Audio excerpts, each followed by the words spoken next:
वक्त दा बेली हर कोई बनदा है, चल वक्त न खावे डोले। सज्जन बन दुश्मन जांदे, जदों वक्त नूं पैंदे रोले।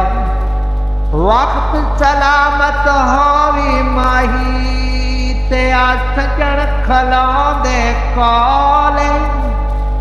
गुलाम फरीदा सदा वक्त नहीं रांदे, कदी माते ते कदी तोले। नहीं यार पराए अपने होंदे, भावें जिगर दा खून पिलाए।